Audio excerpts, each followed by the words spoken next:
ইমাম শাফি রাহমাতুল্লাহ আলাইহির আম্মা জান হেরেম শরীফের বড় বড় ইমামদের কাছে চলে গেলেন স্বপ্নের তাবিজ জানার জন্য। হেরেম শরীফের ইমামরা বলেছিলেন, মা সংবাদ নিয়ে দেখুন, ওই মহিলার গর্ভে নিশ্চয়ই সন্তান আছে। একটু সুবহানাল্লাহ বলুন। ও মা, ওই মহিলাকে সাবধানে থাকতে বলবেন, ওই মহিলা যেন বিহুরমতি না হয়ে যায়, ওই মহিলা যেন বিহুরমতি না হয়ে যায়। ওই মহিলার গর্ভে নিশ্চয়ই সন্তান আছে। ওই সন্তান ভূমিষ্ঠ হওয়ার পরে ওই সন্তান হাফেজ হবে, আলেম হবে, ফকিহ হবে, মুহাদ্দিস হবে। ওই সন্তানের দ্বারা তামাম পৃথিবীর জমিনে দিনের আলো জারি হয়ে যাবে।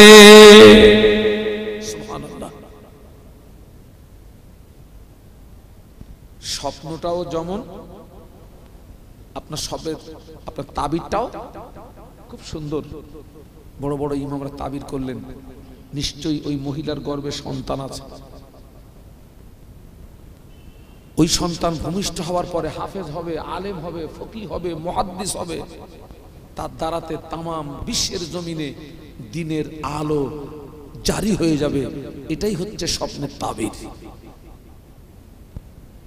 ইমাম শাফি রাহমাতুল্লাহ আলাইহির আম্মা হেরেম শরীফের বড় বড় ইমামদের কাছ থেকে স্বপ্নের তাবিরটা শুনে বাড়ি আসলেন। বাড়ি এসে 2 রাকাত শুকরিয়ার নামাজ আদায় করলেন। সুবহানাল্লাহ বলুন, একটু মহব্বতে বলুন। শুকরিয়ার নামাজ আদায় করে আল্লাহ পাকের দরবারে হাত তুলে দোয়া চাই, আল্লাহ পাক আমার স্বপ্ন যেন সফল হয়, আল্লাহ পাক আমার স্বপ্ন যেন পূরণ হয়। স্বপ্নের তাবিজ জেনে এসে মা বাড়িতে এসে কি করেছেন বলুন বলুন? 2 রাকাত নামাজ পড়েছেন, শুকরিয়ার নামাজ।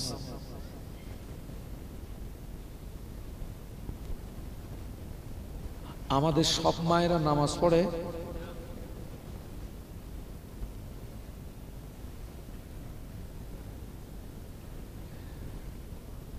আমাদের সব বাপ আর সব মা নামাজ পড়ে। তো ওই জমিন থেকে কি আসবে? আপনি ওই জমিন থেকে কি আশা করতে পারেন? অনেক মহিলা আছে সারা বছরের ভিতরে আল্লাহর জমিনে একটা সেজদা দেয় না।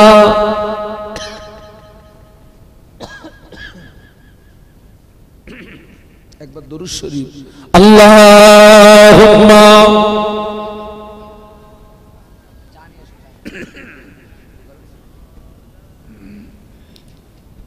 একটু কি আওয়াজ বাড়ানো যায়? এখন তো খুব রাত হয়নি ভাই। আল্লাহু আকবার। না, আপনাদের আব্বা আম্মার দোয়া আমাকে তো মানে আজকের আমি খুব কাছাকাছি। আজকের আমার আজকে প্রথম জলসা ছিল আপনার কি বলে ঘুষিঘাটা লাউ গাছে, মানে আজকের 2টো জলসা কাছাকাছি। গত রাতের আমার জলসা ছিল আপনার লক্ষ্মীকান্তপুর ঢোলা থেকে আপনার জুবাই লস্কর থেকে আরো 7 কিলোমিটার। জায়গাটার নাম হচ্ছে 14 নম্বর হিসামাবাদ। সময় ছিল 9টা 11টা। তো উঠলাম 9টায়, সেই অস করতে করতে কখন 12টা বেজে গেছে আমি জানিনি। নামলাম 12টায়। আর একটা জলসা দাওয়াত ছিল ডায়মন্ড হারবার, আমার টাইম ছিল 2:30টায়।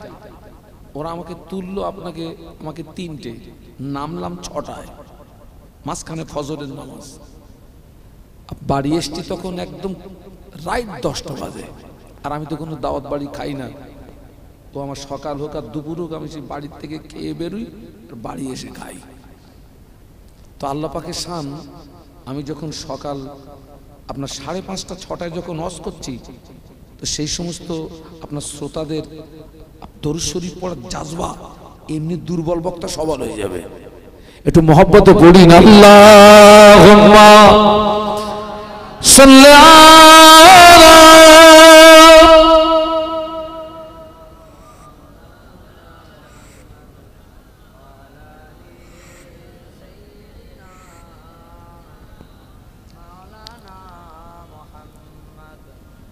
मेरे आंखों को पुतली में जलवा मोहम्मद का, मेरे दिल के आईने में नक्शा है मोहम्मद का। कोई जन्नत में जाएगा, कोई दोज़ख में पहुंचेगा, मदीने की तरफ दौड़ा दीवाना मोहम्मद का। अल्लाहुम्मा मोहब्बत से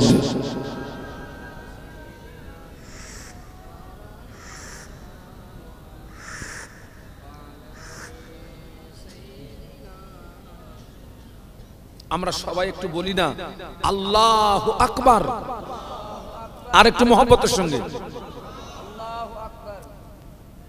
ইমাম শাফি রহমতুল্লাহ আলাইহির আম্মা স্বপ্নে তাবিজ শুনে বাড়ি এসে 2 রাকাত শুকরিয়ার নামাজ পড়লেন। আর আমার সমাজে বর্তমান যুগ সন্ধিক্ষণে বহু মায়েরা, সমাজে অনেক মা আছে, অনেক বোন আছে, সারা বছরের ভিতরে আল্লাহর জমিনে একটা সেজদাও দেয় না সারা বছরে।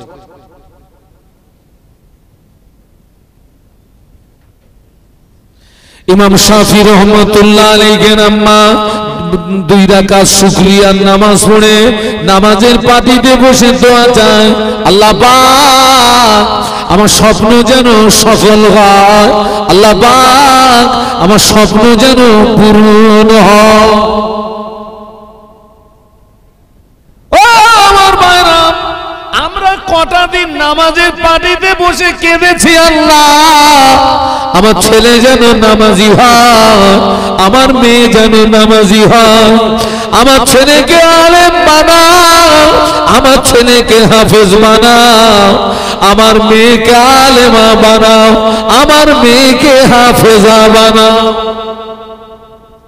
বাপ হয়ে আমরা কদিন আল্লাহ পাকের দরবারে দোয়া করেছি, আল্লাহ তুমি আমার ছেলেকে আলেম বানাও, আল্লাহ তুমি আমার ছেলেকে হাফেজ বানাও, আল্লাহ আমার মেয়েকে আলেমা বানাও, আল্লাহ আমার মেয়েকে হাফেজা বানাও।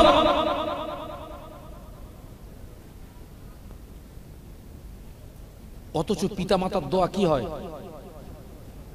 আমরা ওই দোয়াটা না করলেও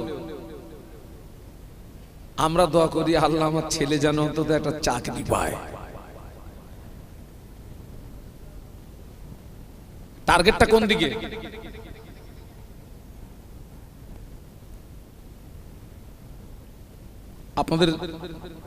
আপনাদের প্রত্যেককে বলে যাচ্ছি, আপনি যখন আপনার জন্য দোয়া চাইবেন, ছেলে মেয়ের জন্য দোয়া চাইবেন, আল্লাহ আমার ছেলেকে নামাজি বানাও, আল্লাহ আমার মেয়েকে নামাজি বানাও, আল্লাহ আমার স্ত্রীকে নামাজি বানাও, আল্লাহ আমাদের সবাইকে হেদায়েত নসিব করো, চাইবেন।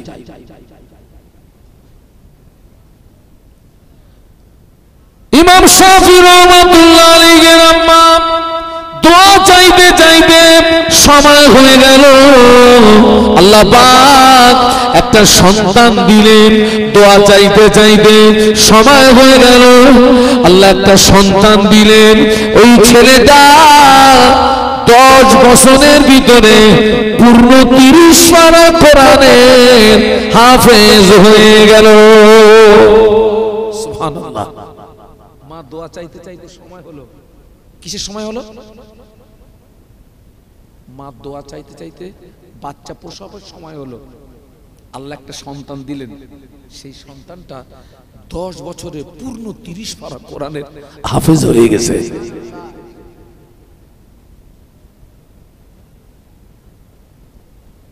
ইমাম শাফি রাহমাতুল্লাহ আলাইহি 10 বছর বয়সে কোরআনের হাফেজ হয়ে গেলেন।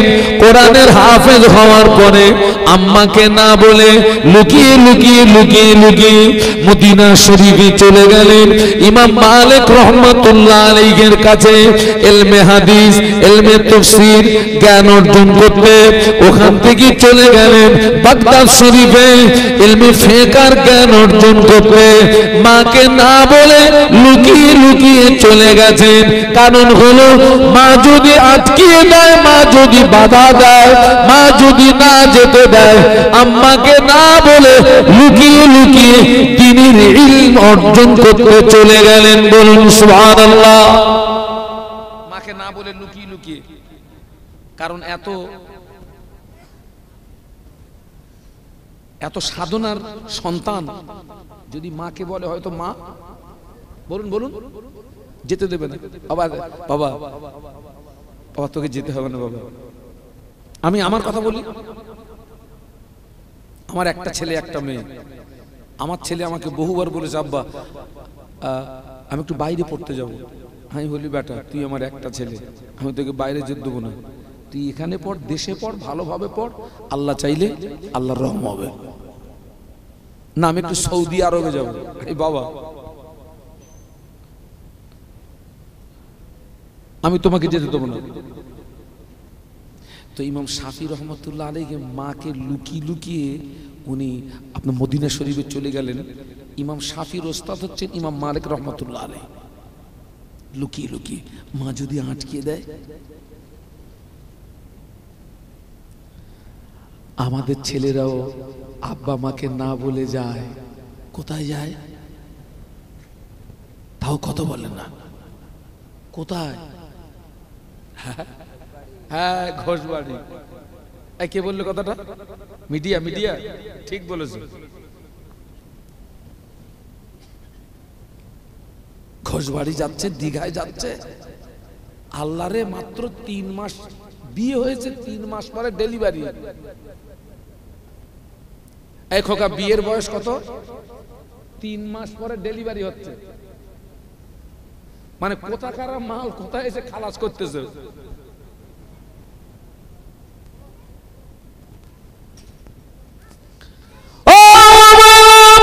ইমাম শাফি রাহমাতুল্লাহ আলাইহি আম্মাকে না বলে লুকিয়ে লুকিয়ে মদিনা শরীফে চলে গেলেন। মা সন্তান পাচ্ছে না। আমাদের মায়েরা যদি ছেলে মেয়ে না পায়, আগে যায় তদবির কারকের বাড়ি। কে বাবা কার বাড়ি? হুজুর পাচ্ছিনি। হুজুর একটু মাথাটা নিচু করে খানিকক্ষণ চুপ থেকে বলছে, মাল তো অনেক দূর চলে গেছে, উপায় আনা যাবে কিন্তু খরচ বেশি হবে। পুরো ভণ্ডামি একদম। আচ্ছা তুই খানিকক্ষণ চুপ করতে গিয়ে অনেক দূর চলে গেছে, তুই কি করে জানতে পারলি? আরে ভণ্ডামি করার কি আছে? এমনি আল্লাহর কালাম আছে, হারিয়ে গেলে তার তদবির আছে, তদবিরটা করে দে। পুরো বর্ডার পার, পাকিস্তান বর্ডার। এ বাবা হচ্ছে না হচ্ছে না? পুরো ভণ্ড একদম। ইমাম শাফি রহমতুল্লাহ আলাইহির আম্মা সন্তান পাচ্ছে না, কোথাও যাননি। উজু করে নামাজের পাটিতে চলে গেলেন। সুবহানাল্লাহ বলুন। কোরআন শরীফে সূরা ফাতিহায় পড়ি, ইয়াকা নাবুদু ওয়া ইয়াকা নাস্তাঈন। একটু বল না ভাই আল্লাহু আকবার। এ তো 3:30টার আওয়াজ দিলেন ভাই। একটু জবান খুলে বলি আল্লাহু আকবার। আরো আওয়াজ তুলুন, বলুন আল্লাহু আকবার। ইয়াকা নাবুদু ওয়া ইয়াকা নাস্তাঈনের বাংলা মানে কি? আল্লাহ আমরা খাস করে তোমারই ইবাদত করি এবং সমস্ত প্রকার সাহায্য তোমারই কাছে চাই। সুবহানাল্লাহ বলুন।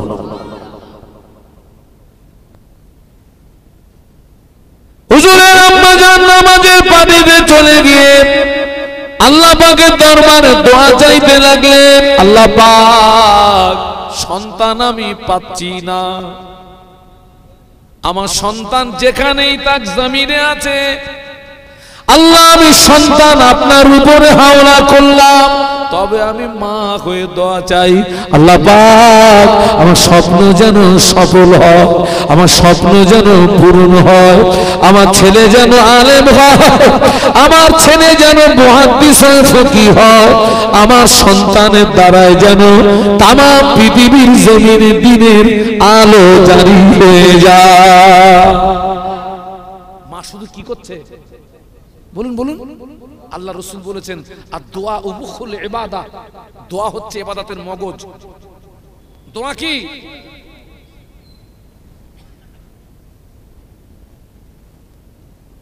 আল্লাহু আকবার। ইমাম শাফি রহমতুল্লাহ আলাইহি মদিনা শরীফে গিয়ে ইমাম মালিক রহমতুল্লাহ আলাইহির কাছ থেকে ইলমে হাদিস, ইলমে তাফসীরের জ্ঞান অর্জন করলেন। ওখান থেকে বাগদাদ ইলমে ফিকহের জ্ঞান অর্জন করলেন।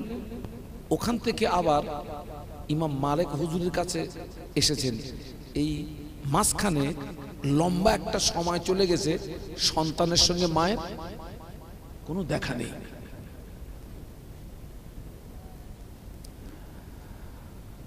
মা শুধু নামাজের পাটি দিকে কি করছেন? দোয়া করছেন। দোয়া। ও ছেলেরা, আমরা ইমামের হাতে টাকা দিয়ে মুসাফা করি, আলেমের হাতে টাকা দিয়ে মুসাফা করি, মুফতি সাহেবের হাতে টাকা দিয়ে মুসাফা করি, পীর সাহেবের হাতে টাকা দিয়ে মুসাফা করি। করবি করবি করবি, আলেমকে নজরানা দিবি, ইমামকে নজরানা দিবি, মুফতিকে নজরানা দিবি, পীর সাহেবকে নজরানা দিবি। তবে শুনে রেখে দে বাবা, ইমামের দোয়া, আলেমের দোয়া, মুফতির দোয়া, পীর সাহেবের দোয়া কবুল হবে গ্যারান্টি নাই। পিতামাতা যদি দোয়া চায়, ওই দোয়াটা সরাসরি আল্লাহ পাকের দরবারে কবুল হয়ে যায়। একটু মহব্বতে বলুন। আল্লাহ নবী বলেছেন বিগয়রি হিসাব, হিসাবুন মানে পর্দা। আল্লাহ আর পিতামাতার মাঝখানে আমার জীবনের সর্বপ্রথম আমি প্লেনে উঠে আপনার মাহফিলে গেছিলাম আহমেদাবাদে, শুধু মুসাফা করে পেয়েছিলাম 32,000 টাকা। কত বলেছি? শুধু মুসাফায় 32, নজরানা বাদ। আমার তো মনে হচ্ছে আল্লাহ এই মুসাফা যদি রোজ হয় শুধু বসে থাকবো মালা। আচ্ছা ওই যে ওরা আমার হাতে যে টাকা দিয়ে মুসাফা করলো, ওদের উদ্দেশ্য কি বলুন তো? আমার কাছ থেকে দোয়া নেবে তাই। কিন্তু আমার হাতে টাকা দিয়ে মুসাফা করলো, গ্যারান্টি নেই কিন্তু যে আমার দোয়া। আমার মনে মনে বলছিল তোরা পারলে বাপের হাতে টাকা দিয়ে একটু মুসাফা করিস, আর যদি মুসাফা নাও করতে পারিস, বাপ মা যে জিনিসটা খেতে ভালোবাসে, ভালোবাসার জিনিসটা কিনে আব্বা আম্মাকে দিয়ে আব্বা আম্মার কাছে একটু দোয়া চাইবি। পিতা মাতার দোয়া সরাসরি আল্লাহ পাকের দরবারে কবুল হয়ে যায়। তোর মুসাফা করতে হবে না।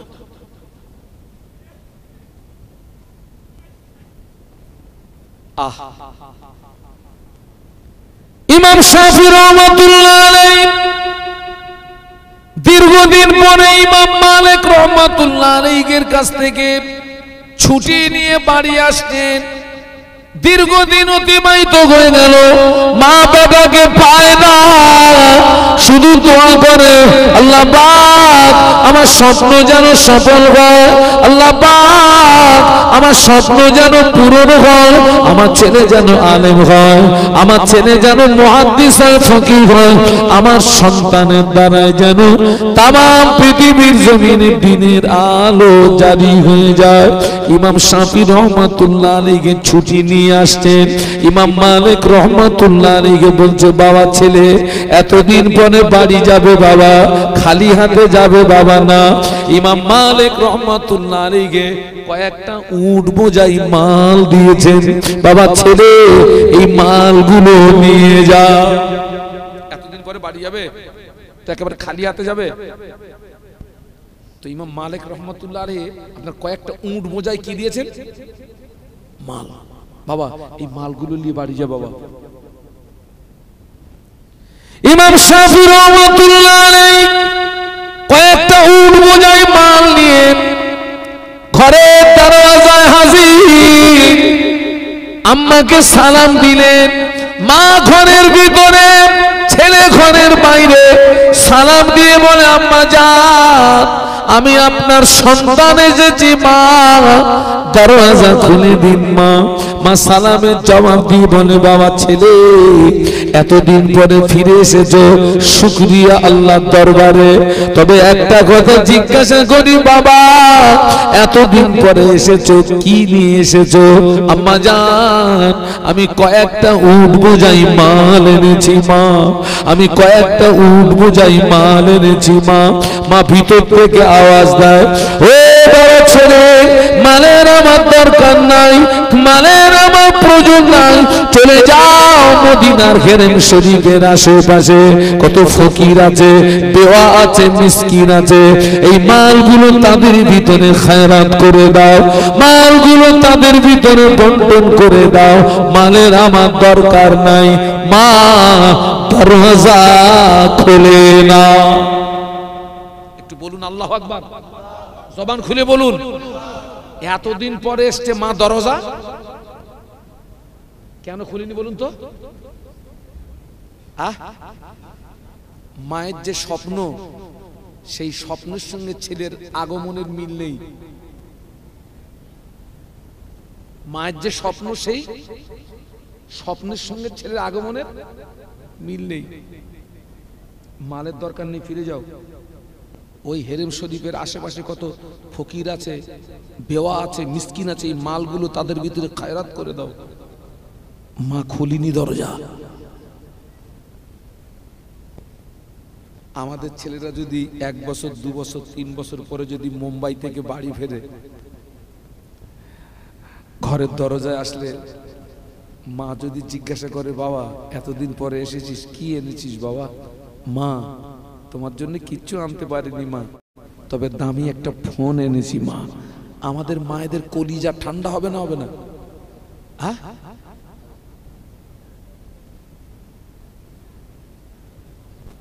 কিতনা মহিলার জীবন যেই ফোনে নষ্ট হচ্ছে, আর এই ফোনে যে কিতনা কট লাইন চলতেছে। খোকা, অধিকাংশ যুবতী মেয়েরা, আল্লাহ পাকের রহম, এখনো তারা ভালো আছে, যুবতী মেয়েরা ভালো আছে, কিন্তু অনেক ঘরের বউরা পুরো চরিত্র নষ্ট হয়ে গেছে। কারণ ওরা তো আপনার লাইসেন্স প্রাপ্ত, ওদের সুবিধা হয়। আল্লাহ তো ঘোরাচ্ছে, ঘুরে তো দেখছি কিতনা মাল ইধার উধার হয়ে গয়া। এই বাস্তব বলছি না বাস্তব বলছি? ওই সর্বনাশ হয়েছে মোবাইলে।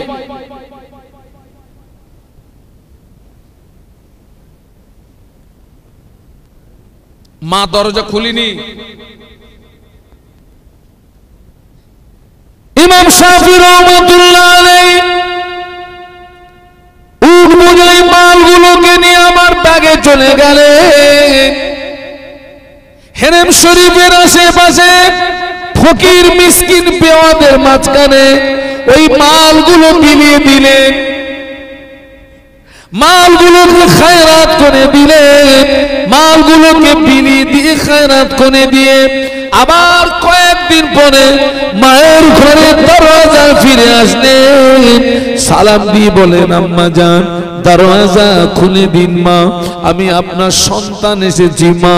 মা ভিতর থেকে সালামের জবাব দিয়ে বলে, বাবা আজকে এসেছো, কি নিয়ে এসেছো বাবা? ও আম্মা জান, গতদিনে কয়েকটা উট বোঝাই মাল এনেছিলাম, আজকে উট বোঝাই মাল আনি না মা।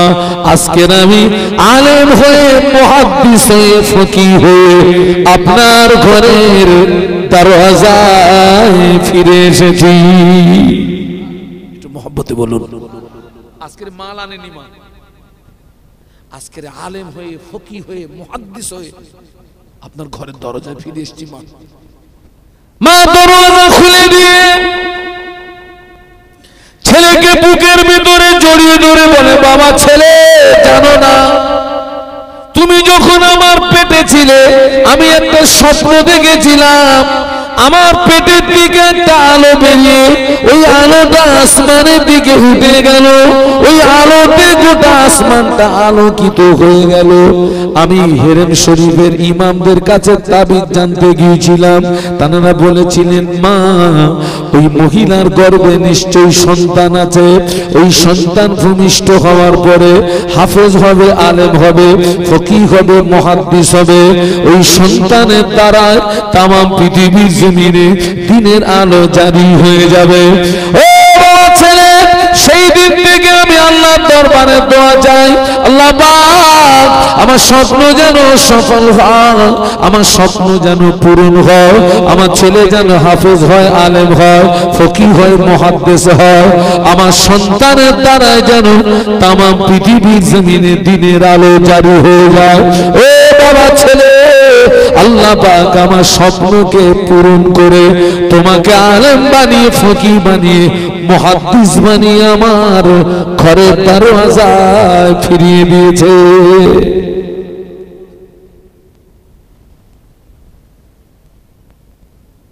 সেই জন্য বলছি, জমিন ভালো হলে, মনে নেই, গাছ ভালো হবে, গাছ ভালো হলে ফল। আজকের আমাদের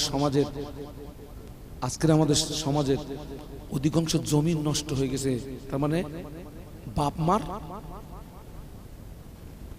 মার চরিত্র নষ্ট হয়ে গেছে। সুসন্তানটা আসবে কি করে? এখন যা আসছে অধিকাংশ কুসন্তান। কি সন্তান গো? কুসন্তান।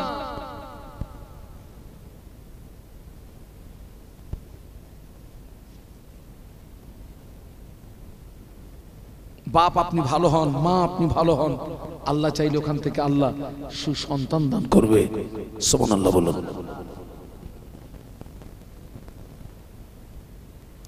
একটু দরুদ শরীফ আল্লাহুম্মা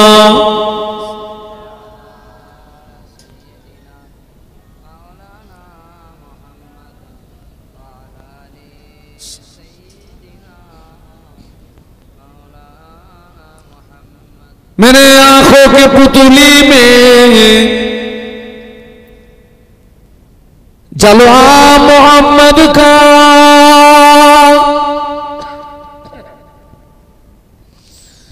मेरे दिल के आईने में नक्शा है मोहम्मद का।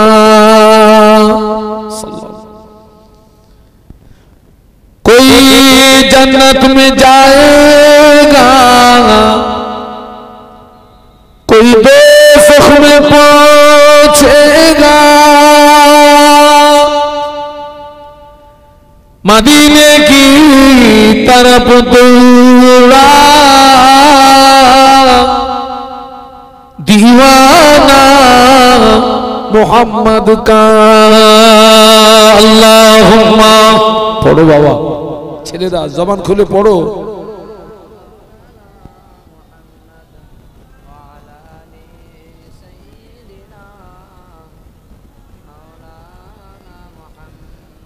मुझे नाज है अपनी खुशकिस्मती पर,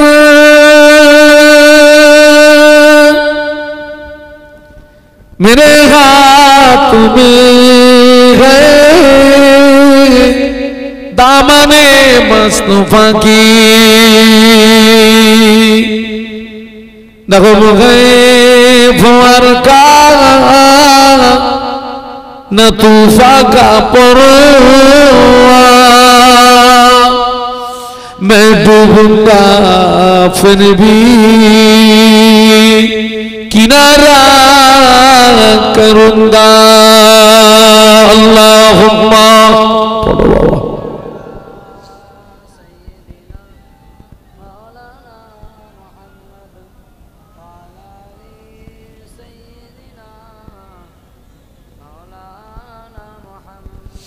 और জমিন দেখাচ্ছি পীরানে পীর দস্তগীর হযরত বড় পীর আব্দুল কাদের জিলানী রহমাতুল্লাহ আলাইহি আব্বা জানের নামটা কি? আবু সালেহ মুসা জাহাঙ্গীর রহমাতুল্লাহ আলাইহি। আবু সালেহ মুসা কয়েকদিন খায় না, নদীর ধার দিয়ে হেঁটে যাচ্ছেন, নদীতে ভেসে যাওয়া ফল ক্ষুধার তাড়নায় খেয়ে ফেললেন। খাওয়ার পরে মনে ভাবছে আল্লাহ কার বাগানের ফল, না বলে খেয়ে ফেললাম, আল্লাহ আমি যে ধরা পড়ে যাব। স্রোত যেদিকে যাচ্ছিল তার উল্টো দিকে হাঁটতে শুরু করলেন। এ ফলের বাগান কোথায় তালাশ করতে হবে, বাগান মিলে গেলে মালিক মিলে যাবে। নদীর স্রোতের উল্টো দিকে হাঁটতে শুরু করলেন, ফলের বাগানটা পেয়ে গেলেন, মালিকও পেয়ে গেলেন। মালিককে গিয়ে বলেন, ও আল্লাহর বান্দা, আমি কয়েকদিন ক্ষুধার্ত ছিলাম, আপনার বাগানের ফল নদীতে ভেসে যাওয়া ফল আমি তুলে খেয়ে ফেলেছি, আমি আপনাকে না বলে খেয়ে ফেলেছি। আপনি যদি মাফ না করেন আল্লাহ আমায় মাফ করবে না। আমি আপনার কাছে ক্ষমা চাইতে এসেছি, আপনি আমাকে আল্লাহর হস্তে মাফ করে দিন। বাবা প্রবাদে একটা কথা আছে, মানুষে কি চেনে তাও জানেন না? মানুষে মানুষ চেনে, আর একটাই চেনে কচু, ওর নাম আর বললাম না। এই পবিত্র জায়গায় মানুষে মানুষ চেনে, আর একটাই চেনে কচু গো।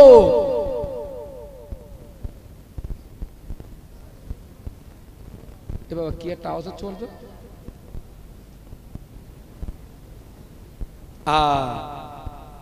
বাগানের মালিক যিনি, তিনিও ছিলেন আল্লাহ পাকের ওলিয়ে কামেল বান্দা। সুবহানাল্লাহ বলুন।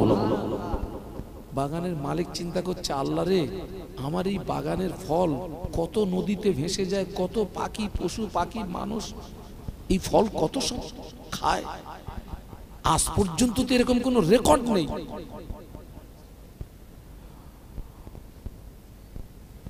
আজ পর্যন্ত তো এরকম কোন রেকর্ড নেই যে কেউ আমার এই ফল, আপনার নদীতে ভেসে যাওয়া ফল খেয়ে আমার কাছে মাপ চাইতে এসছে। উনি চিনতে পেরেছেন, মানুষ চিনতে পেরেছেন। উনি একটু পেঁচ দিয়ে দিলেন, বাবা মাপ হবে বাবা, তবে ক্ষমা চাইতে গেলে, ক্ষমা পেতে গেলে দুটি শর্ত। এক নাম্বার, এই বাগানে 12 বছর গোলামি করা লাগবে। কত বছর? আচ্ছা আপনাদের এই যে রবিউল মাওলানা সাহেব, রবিউল ইসলাম সাহেব আমার ক্লাসমেট, আমরা 11 বছরই মানে এক ঘরে আমরা জীবন যাপন করেছি। এখন মনে করুন মাওলানা সাহেবের ওইরকম একটা ফলের বাগান থেকে আমি একটা ফল না বলে খেয়ে ফেলেছি। খেয়ে মাওলানা সাহেবকে বলছি, মাওলানা সাহেব না বলে খেয়ে ফেলেছি, মাফ করে দেন। মাওলানা সাহেব যদি বলে যে হুজুর 1 বছর আমার বাড়ি গোলামি করা লাগবে, দুমদাম মারামারি হবে না? হবে না? তোর ক্ষমা?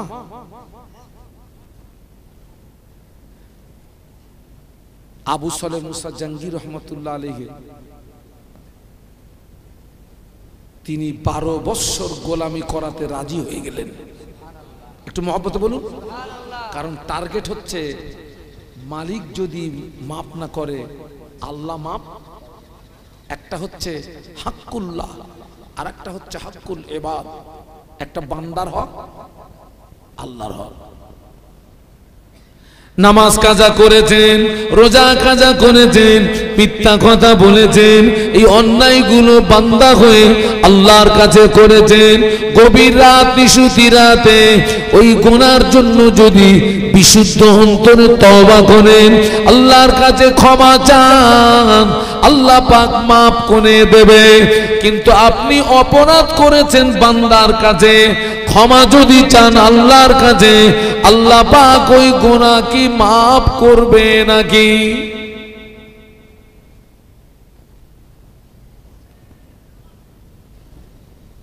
12 বছর গোলামি করাতে রাজি হয়ে গেলেন। দ্বিতীয় নাম্বার শর্ত হলো, আমার একটা মেয়ে আছে, যে মেয়েটা চোখে দেখতে পায় না, কানে শুনতে পায় না, কথা বলতে পারে না, হাত দুটো যা ঠিক নাই, পা দুটো যা ঠিক নাই, এমন একটা মেয়েকে বিয়ে করা লাগবে।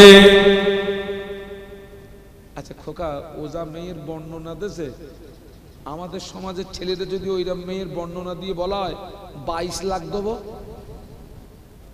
হ্যাঁ বল বাবা আমারও টাকার দরকার নেই। যে চোখে দেখতে পায় না, কথা বলতে পারে না, কানে শুনতে পায় না, হাত ঠিক নেই, পা ঠিক নেই, ও নিয়ে কি করব? কিন্তু হুজুরের আব্বাজান মাফি পাওয়ার আশায় অমন মেয়েকে বিয়ের শর্তে রাজিও হয়ে গেলেন। সুবহানাল্লাহ বলুন। একটা হচ্ছে ফতোয়া আর একটা হচ্ছে তাকওয়া। একটা কি ফতোয়া, আর একটা ফতোয়া আলাদা, তাকওয়া আলাদা। আমাদের ভিতরে কিন্তু তাকওয়া নেই বলো, আমরা তো সব বড় হুজুর।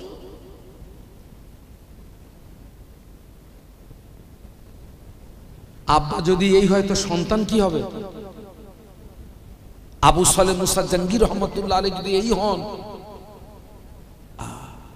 পীরানে পীর দস্তগীর হযরত বড় পীর আব্দুল কাদের জিলানী রহমতুল্লাহ আলাইহি হুজুরের আম্মা জান ছেলেকে ডাকে বাবা আব্দুল কাদের, ও বাবা আব্দুল কাদের, যাও বাবা মক্তবে যাও, আল্লাহর কোরআন শিখে এসো। সুবহানাল্লাহ বলুন। যাও বাবা আল্লাহর কোরআন শিখে এসো। আজকের আমরা অধিকাংশ আমরা ছেলে মেয়েকে মক্তবে পাঠাই না। আপনার মক্তবটা হচ্ছে প্রাথমিক শিক্ষা, প্রাইমারি শিক্ষা। আপনার ছেলে ডাক্তার হোক, মাস্টার হোক, উকিল হোক, ইঞ্জিনিয়ার হোক, পাইলট হোক, তবে কোরআনের শিক্ষাটা বাদ দিয়ে নয়। আল্লাহ রাসূল বলেছেন, তলাবুল ইলমি ফারিদাতুন আলা কুল্লি মুসলিমি ওয়া মুসলিমা। প্রত্যেকটা মুসলিম নরনারীর জন্য দ্বীনের ইলম অর্জন করা কি ফরজ। কতটা ইলম অর্জন করা ফরজ? নামাজ পড়তে গেলে যতটা জ্ঞানের প্রয়োজন, রমজানের রোজা রাখতে গেলে যতটা জ্ঞানের প্রয়োজন, হজ করতে গেলে যতটা জ্ঞানের প্রয়োজন, যাকাত দিতে গেলে যতটা জ্ঞানের প্রয়োজন, বিবি বাল বাচ্চা নিয়ে সংসার পরিচালনা করতে গেলে যতটা জ্ঞানের প্রয়োজন, এতটা জ্ঞান অর্জন করা ফরজ। আজকের অত্যন্ত দুঃখের সঙ্গে বলছি, এখনো অনেক মানুষ দাড়ি চুল পেকে ফুল সাদা হয়ে গেছে, গোসলের ফরজ কটা জানে না। বাস্তব বললাম না বেশি বললাম? উজুর ফরজ কটা জানে না। নামাজে সূরা কেরাত, দোয়া দরুদ জানে না। দাড়ি চুল পেকে গেছে, এখনো নামাজ পড়তেছে সুবহানাল্লাহ দিয়ে। কি দিয়ে? সুবহানাল্লাহ। নামাজ চলে ততদিন ধারাবাহিকতার সঙ্গে নামাজের সূরা কেরাত, দোয়া দরুদ, মাসলা মাসাইল শিখতে সময় লাগে যতদিন, তার বেশি সুবহানাল্লাহ দিয়ে নামাজ হবে না। তুমি তো সারা জীবন সুবহানাল্লাহ দিয়ে চালিয়ে দিলে। বাবা, কোরআন ছাড়া নামাজ হয়?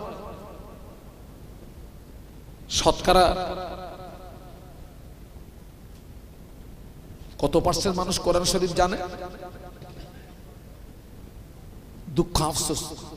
তো আমাদের জীবন তো নষ্ট হয়ে গেছে, অন্তত আমাদের সোনার টুকরাদের জীবনটা নষ্ট করবেন না। নেক্সট জেনারেশন, ছেলেকে মেয়েকে আপনার গ্রামের মক্তবে পাঠাবেন। মসজিদের ইমাম সাহেব, মাদ্রাসার হুজুর তাদেরকে পাক না পাক, জায়েজ না জায়েজ, হারাম হালাল,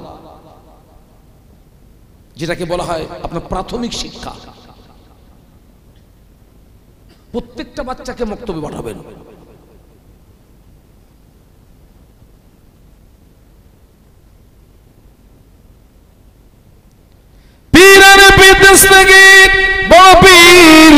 আব্দুল কাদের জিলানী রহমাতুল্লাহ আলাইহি আম্মা জান বলছেন, বাবা আব্দুল কাদের, ও বাবা আব্দুল কাদের, যাও বাবা মক্তবে যাও, আল্লাহর কোরআন শিখে এসো।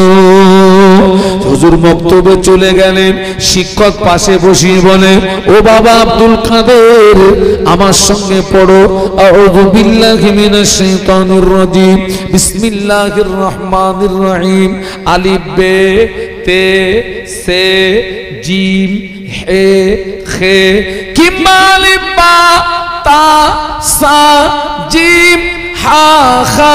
কথিত আছে পীরানে পীর দস্তগীর বড় পীর আব্দুল কাদের জিলানী রহমাতুল্লাহ আলাইহি আউযু বিল্লাহ বিসমিল্লাহ থেকে শুরু করে 18 পারা কোরআন মুখস্থ বলেছিলেন।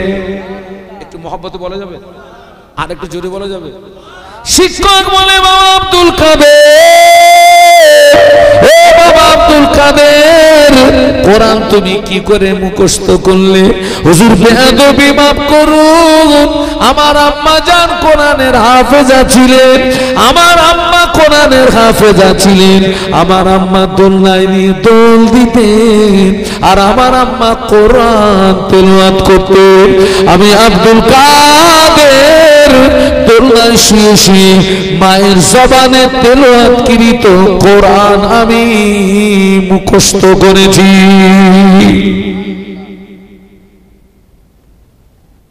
মা কোরআনের হাফেজা,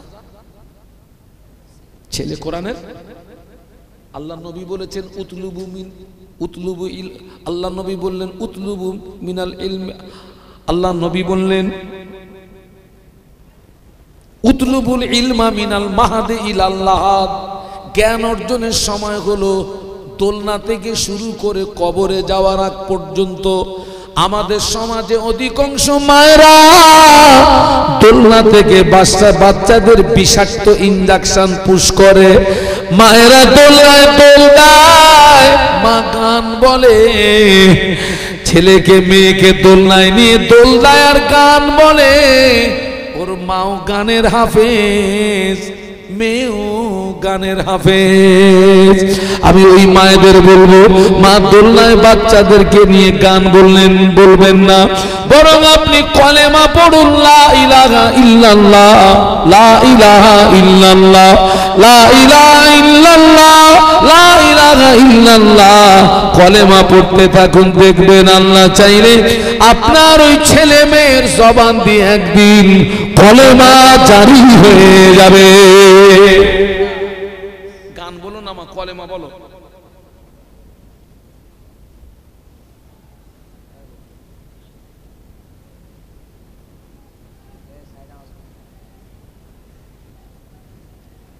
জমিন ভালো হলে গাছ ভালো, গাছ ভালো হলে ফল ভালো। আমি একদম শুরুর দিকে বলছিলাম, একজন সৎ সন্তানের এত দাম। আসমানের নিচে জমিনের উপরে যত সম্পদ এক পাল্লায়, সৎ সন্তান অপর পাল্লায়। সৎ সন্তানের পাল্লা কি হবে বলছিলাম? ভারী হয়ে যাবে, এত দাম। এবং সৎ সন্তানের দ্বারা পিতামাতা দুনিয়া আখেরাতে উপকৃত হয়।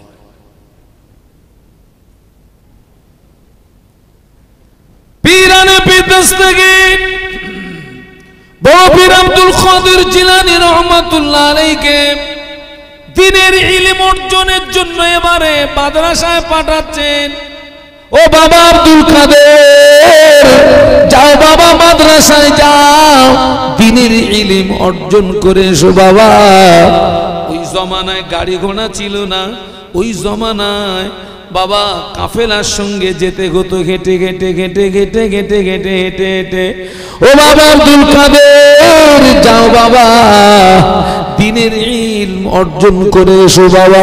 হুজুরকে একটা কাফেলার সঙ্গে ছেড়ে দিলেন মা। ছেড়ে দিয়ে 40টা সোনার মুদ্রা ছেলের জামার বগলের নিচে সুন্দর করে সেলাই করে দিয়ে মা বিদায় দেওয়া কালে ছেলেকে বলেছি, বাবা আব্দুল কাদের, তোকে আল্লাহর হাওলা করলাম, তবে বিদায় বেলা একটা কথা বলে দি বাবা, আমি তোর মা হয়ে তোকে একটা আদেশ করছি বাবা আব্দুল কাদের, জীবনে যেন মিথ্যা কথা বলবি না। একটু সুবহানাল্লাহ বলুন না। আদেশটা কে করছে? মা করছে। তোকে আল্লাহর হাওলা করে দিলাম বাবা, দ্বীনের ইলম অর্জন করে আয় বেটা, তবে মা হয়ে তোকে একটা আদেশ করছি, খবরদার জীবনে জানো মিথ্যা হচ্ছে গুনার মা। কিসের মা? সূরা ফাতিহাকে বলা হয় উম্মুল কোরআন, কোরআনের জননী। সূরা ফাতিহাকে কি বলা হয়? উম্মুল কোরআন, কোরআনের জননী, কোরআনের মা। আর মিথ্যা হচ্ছে কার মা? গুনার মা। বেটাকে ছেড়ে দাও, কাফেলা চলতে লাগলো, কিন্তু দেখতে পাওয়া গেল সেই কাফেলা ডাকাতদের কবলে পড়ে গেল।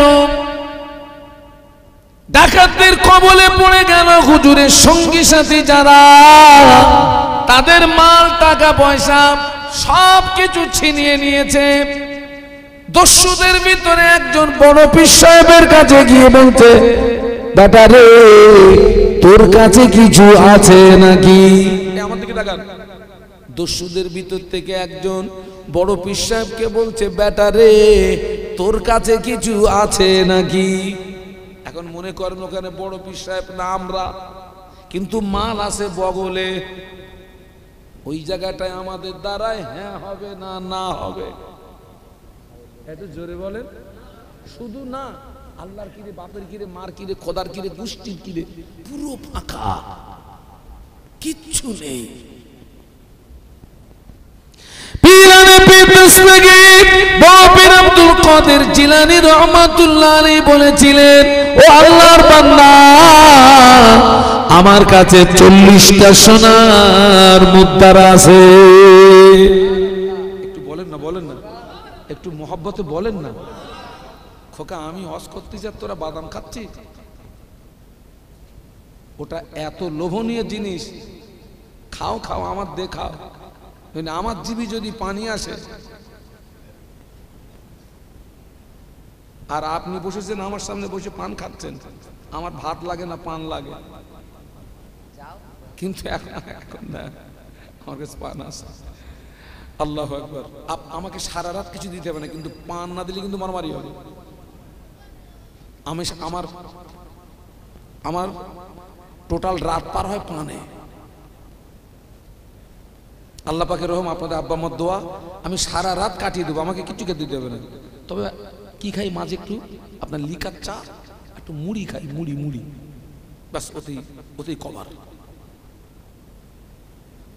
হুজুর বলেছিলেন, ও আল্লাহর বান্দা, আমার কাছে 40টা সোনার মুদ্রা আছে। একটু সুবহানাল্লাহ বলুন, একটু মহব্বতে বলুন। আচ্ছা, এই কথা যদি বাবা দস্যুদের বলা হয়, ওরা কি বিশ্বাস করবে না করবে না? বিশ্বাস করবে না। সে বেটা চলে গেল, আর এক বেটা আসবে, এই তোর কাছে কিছু আছে? একই কথা, 40টা সোনার মুদ্রা। সংবাদটা গেল দস্যুদের হেডের, যে হেড লিডার, এই বাচ্চাটার কাছ থেকে এরকম একটা বার্তা আসছে। কি ব্যাপার বলুন তো? এই বাচ্চাটাকে আমার কাছে ডাকো। দস্যুদের লিডার বড় বিশ্বাসকে ডেকে বলেন, ও বাবা ছেলে, তোর কাছে কিছু আছে নাকি বাবা? হুজুর বলেছিলেন, ও আল্লাহর বান্দা, আমার কাছে 40টা সোনার মুদ্রা আছে। কোথায় আছে বাবা? হুজুর হাতটা উঁচু করলেন, বগল দেখালেন, আমার এই দেখেন এখানে। বলে, বাবা তুমি তো জানো আমরা দস্যু, আমরা দস্যু, আমরা দস্যু ডাকাত। তুমি কেন এটাকে গোপন করলে না? কেন ওটাকে লুকালে না? ও আল্লাহর বান্দা, আমার মা আমাকে বিদায় দেওয়া কালে, আমার মা আমাকে বিদায় দেওয়া কালে একটা আদেশ আমায় করেছিলেন, বাবা আব্দুল কাদের, জীবনে যেন মিথ্যা কথা বলবি না। আমি জানি আপনারা ডাকাত দস্যু লুটপাট করছেন, তবু ওই কঠিন মুসিবতে মায়ের আদেশ অমান্য করতে পারলাম না। দস্যু লিডারের ব্রেন খুলে গেল, ব্যাটারে তুই কঠিন মুসিবতে মায়ের আদেশ অমান্য করতে পারলি না, আর আমি জীবনে আমার আল্লাহর কত হুকুম অমান্য করলাম। ও আল্লাহর বান্দা ছেলে, আমার জ্ঞানের চোখ খুলে গেছে বাবা, আর নয়। হাতটা বাড়িয়ে দে, আমাকে একটু তওবা করিয়ে দে। দস্যুদের লিডার হুজুরের হাতে হাত দিয়ে তওবা করে পরে তিনিও আল্লাহর ওলি হয়ে গেলেন।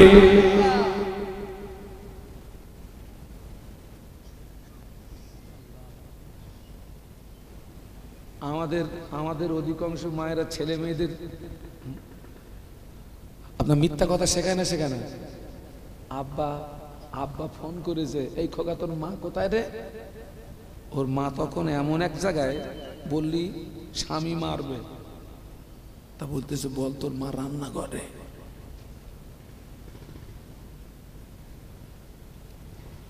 কিন্তু মা আছে এমন একটা কাজে, আমি সেটা আপনাদেরকে আর বললাম না। ছেলেকে শিখিয়ে দিয়ে, ছোট্ট বাচ্চাকে শেখাচ্ছে, মেয়েকে, ছোট্ট মেয়েকে, এই বল তোর মা,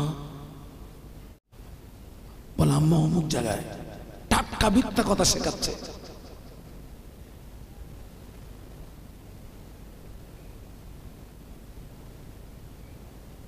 আমি কোন কথা বলতে বলতে এই পর্যন্ত এসেছিলাম। আজকে আমরা এমন একটা জায়গাতে এসেছি যেখানে আলেম তৈরি করার কারখানা, হাফেজে কোরআন তৈরি হওয়ার কারখানা, এবং এখানেই তৈরি হয় ওই সৎ সন্তান। কি সন্তান? সৎ সন্তান, নেক আওলাদ। যে সৎ সন্তানের দ্বারাতে পিতামাতা দুনিয়া আখেরাতে উপকৃত হয়। লাফাকরা, এটা অহংকার না।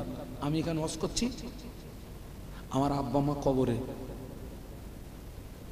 আমি যে ওয়াজ করছি এই সওয়াবটা আগে আমার আব্বা আম্মার নামায় আমলে আল্লাহ পৌঁছে দিচ্ছেন। সুবহানাল্লাহ।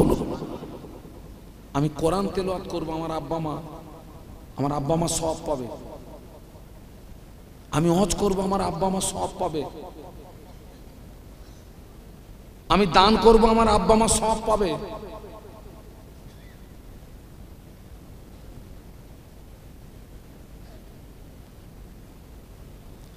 আর একটা জমিন দেখাচ্ছি,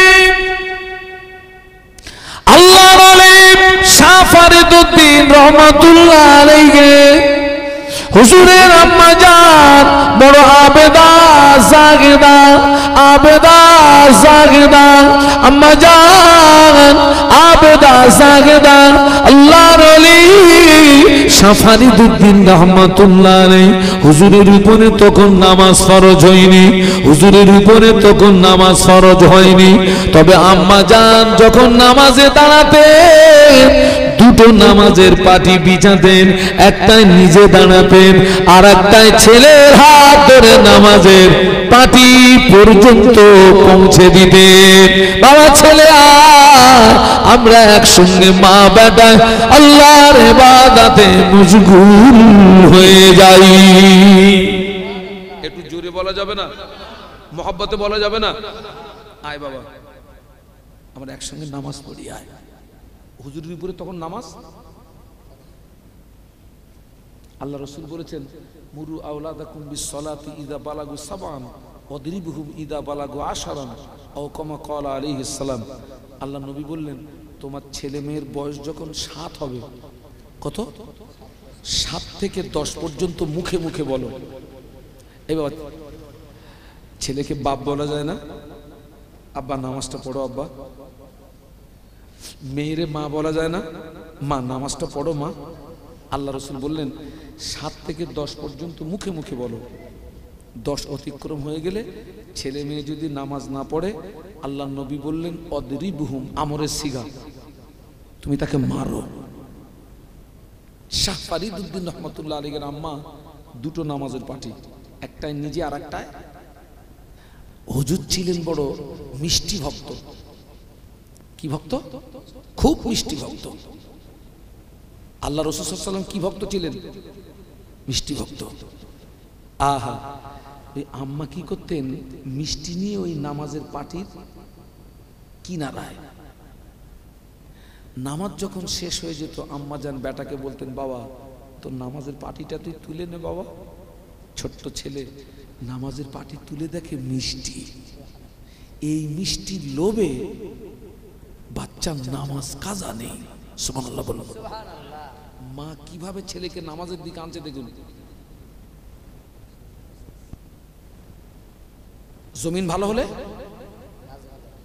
মা কিভাবে বেটাকে নামাজের দিকে আনছে। এই মিষ্টির লোভে হুজুরের নামাজ কাজা নাই। এইভাবে একদিন, এক সপ্তাহ, এক মাস অতিবাহিত হয়ে যায়। প্রতিদিন মা বেটার নামাজের পাটির তলায় মিষ্টি লুকিয়ে রাখে। একদিনের ঘটনা, আজান হয়ে গেল। আম্মা জান বড় কর্মব্যস্ত ছিলেন, আজান হয়ে গিয়েছে। আজকের মা জানে না বেটা একা একা একা একা নামাজের পাটি বিছিয়ে আল্লাহ নামাজে মশগুল হয়ে গেলে। একটু মহব্বতে। আজকের একা একা মা কর্মব্যস্ত, মা খবর রাখে না। মা তো প্রতিদিন আপনার নামাজের পাটি বিছিয়ে দেয় মিষ্টি। আজকের মা খবর রাখে না, একা একা নামাজের মশাল্লা বিছিয়ে। আল্লাহু আকবার। মায়ের নজর পড়ে গেল, মা দুশ্চিন্তায় পড়ে গেলেন। আল্লাহ পাক, আমি প্রতিদিন নামাজের পাটি বিছিয়ে দিই, আমি মিষ্টি দিয়ে দিই, আজকের তো আমার বেটা একা একা দাঁড়িয়ে গেছে। আল্লাহ আমি মা তো জানি না, আজকের তো মিষ্টি দিই না। আল্লাহ আমি যে মিথ্যাবাদী হয়ে যাব। বেটাকে বলেছিলাম ছোটবেলা থেকে নামাজ পড়লে মিষ্টি পাওয়া যায়, আজকের তো মিষ্টি নাই। আল্লাহ তুমি আমার ইজ্জত বাঁচাও, সম্মান বাঁচাও, ইজ্জত বাঁচাও, সম্মান বাঁচাও। মা দোয়া করছে, হুজুর আমার প্রতিদিনের ন্যায় নামাজ আদায় করে নামাজের পাটি গুটিয়ে নেয়। আজকেও নামাজের পাটিটা গুটিয়ে থাকে। প্রতিদিনের ন্যায় আজকের নামাজের পাটি নিচে মিষ্টি পাওয়া যায়। ওই মিষ্টি এক লোকমা গালে দিয়ে ছুটে ছুটে আম্মার কাছে চলে গেলেন। আম্মা প্রতিদিন নামাজ পড়ি, নামাজের পাটির তলায় মিষ্টি পাই মা, কিন্তু আজকের দিনের মতো এত মজাদার মিষ্টি, এত সুস্বাদু মিষ্টি, এত লিজ্জাত মিষ্টি, এত মজাদার মিষ্টি জীবনে কোনোদিন চোখে দেখি না। মা বলে বাবা ছেলে এতদিন যে তো মিষ্টি খেয়েছো, ওগুলো হলো দুনিয়াবি মিষ্টি, আজকের এই মিষ্টিটা দুনিয়ার মিষ্টি নয়। আল্লাহ পাক তোমার উপরে খুশি হয়ে জান্নাত থেকে ফেরেশতা মারফত মিষ্টি পাঠিয়ে দিয়েছে। এই মা আর আমাদের মা এক, ওই বাপ আর আমাদের বাপ এক। হ্যাঁ, আল্লাহ আমাদেরকে হেদায়েত দেন, বলুন না আমিন। আল্লাহ হেদায়েত দেন। সারা জীবন ওয়াজ শুনেছে, 10 বছর 15 বছর 20 বছর ওয়াজ শুনেছে, 2 দিনের বেশি নামাজ পড়ে না। বাপ বাপ বাপ, হ্যাঁ কোন নামাজ? ব্যাস, তাই বলছে হুজুর জান্নাত নিয়ে উঠতে পারবো না। ও যা পারে হোক গেছে, ওখানে ধাক্কা মারলে আরো বাড়বে, বুঝেন না? ওসব হচ্ছে ছোঁয়া শেখা, যা পারে করতে যাক। আমাদের সময় শেষ হয়ে গেছে। আচ্ছা, আমার কি কালেকশন টাইম করতে হবে না? হয়ে গেছে, তাহলে আজ আমি আর বাড়াবো না বাবা, আমি এই পর্যন্ত রাখলাম। আমি আপনাদেরকে আমার স্বল্প জ্ঞানে বোঝাতে চেয়েছি, এই যে দ্বীনি প্রতিষ্ঠান, হাফেজে কোরআন বানানোর প্রতিষ্ঠান, আলেম বানানোর প্রতিষ্ঠান, আপনারা এখানে আপনাদের অক্লান্ত পরিশ্রমের অর্থ দিয়ে আপনারা যেভাবে সহযোগিতা করছেন, আপনারা এই সহযোগিতার ধারাবাহিকতা বজায় রাখবেন। আপনি আপনার ছেলেকে আলেম বানাতে পারেননি, হাফেজ বানাতে পারেননি, কিন্তু আপনার অর্থে যদি একটা ছেলে এখানে হাফেজ হয়, আলেম হয়, তার যাজা আল্লাহ আপনাকে দেবে না দেবে না? দেবে। আল্লাহ নবী বললেন কোন আলিমান, এই পৃথিবীর মানুষ আলেম হয়ে যায়। আল্লাহ নবী বললেন আলেম। আচ্ছা, আমার সেই মানে সাথীটা কই বলে দিন, ও মনে হচ্ছে ঘুমোচ্ছে, ওর বুকি একটা ঘুষি মারবা, মেরে বলো ওঠো, যাও দিন। হ্যাঁ, না না, আল্লাহু আকবার। আমার ছেলেরা, আপনার ছেলেকে আপনি আলেম বানাতে পারেননি, হাফেজ বানাতে পারেননি, তবে এই মাদ্রাসায় হাফেজ হচ্ছে, আলেম হচ্ছে। আল্লাহ, আপনি 1000 কি 100 কি 500 কি 10,000 টাকা দিয়ে আপনি এই প্রতিষ্ঠানকে সহযোগিতা করছেন, মানে ওই ছেলেটা আলেম হবে, তার যাজা, তার বদলা আপনিও পাবেন। বলুন সুবহানাল্লাহ। আল্লাহ আমাদের সকলকে খাতেমা বিল খায়র নসিব করেন, বলুন আল্লাহুম্মা আমিন। আমি মানুষ, ভুল হওয়া স্বাভাবিক, ভাষাগত ভুল ত্রুটি ক্ষমা করবেন। আর সবাইকে বলে যাচ্ছি 5 ওয়াক্ত নামাজটা পড়বেন, ছেলেকে নামাজের কথা বলবেন, মেয়েকে নামাজের কথা বলবেন, স্ত্রীকে বলবেন, আর শ্বশুর যদি কেউ থাকেন, শ্বশুর বৌমাটার একটু সামলাবেন। কারে? বৌমা। একটা কথা মনে পড়ে গেছে, না বলে আমি আর এটা পারলাম না। আমরা যখন ছেলেদের জন্য যখন মেয়ে দেখতে যাই, কোনো প্রশ্ন করি আর না করি, একটা প্রশ্ন ফরজ। কি বলুন তো? মা তুই কোরআন জানিস মা? তো মা বলতেছে আমি 37 বার খতম করেছি। কত? ছেলের বাপের কইলে ঠান্ডা হয়ে গেছে।